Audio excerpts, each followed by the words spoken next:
చావో రేవో అనే విషయాన్ని తేల్చబోయే 4వ టెస్టు కోసం ఇండియా వ్యూహాలను సిద్ధం చేసుకుంటోంది. ఇప్పటికే గాయాలు వరుస పెట్టి తలుపు తట్టడంతో వాటిని అధిగమించి ఎలా విజయాల బాట పట్టాలి అనే విషయంపై గిల్ సేన సుదీర్ఘ ప్రణాళికలు రచిస్తోంది. ఇటువంటి పరిస్థితుల్లో ఇంగ్లాండ్ దిగ్గజ ఆటగాడు మాజీ క్రికెటర్ కెవిన్ పీటర్సన్ గిల్కు కీలక సలహాలు ఇచ్చాడు. 4 టెస్టులో గిల్ ఎలా చేస్తే టీమిండియాకు లాభదాయకమో చెప్పుకొచ్చాడు. పీటర్సన్ ఏమన్నాడంటే, టీమిండియా 3వ టెస్టులో ఓటమికి గిల్ వ్యవహార శైలి కూడా కారణమే. మైదానంలో శుభ్మన్ గిల్ తీరు అంత ఆమోదయోగంగా లేదు. అతడు మైదానంలో దూకుడుగా ఉంటూ విరాట్ కోహ్లీని అనుకరించడానికి ప్రయత్నిస్తున్నాడు. కానీ అది అతడి బ్యాటింగ్పై ప్రభావం చూపుతోంది. ఇక్కడ గమనించాల్సిన విషయం ఏంటంటే, ఐపీఎల్లో గిల్ కెప్టెన్ అయినప్పటి నుంచి దూకుడుగానే కనిపిస్తున్నాడు. అంపైర్లతో వాగ్వాదాలకు దిగుతున్నాడు.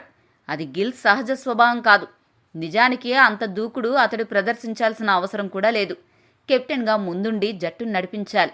నిజమే, కానీ మరీ ఇంత దూకుడైతే అవసరం లేదు. కేవలం మాటలతోనే కాదు, టెస్ట్ మ్యాచ్ను గెలిచి కూడా దూకుడును ప్రదర్శించవచ్చు అనే విషయాన్ని గిల్ తెలుసుకోవాలి. అలాగే మైదానంలో ప్రత్యర్థులపై గిల్ ఉపయోగిస్తున్న భాష, పదాలు కూడా అభ్యంతరకరంగా ఉంటున్నాయి. దీని మీద నియంత్రణ అవసరం.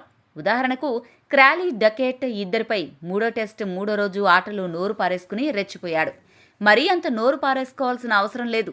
గిల్ ఈ దూకుడు తగ్గించి 4వ టెస్టులో ఆటలో దూకుడు పెంచితే ఇండియాకు మంచిది అని పీటర్సన్ పేర్కొన్నాడు.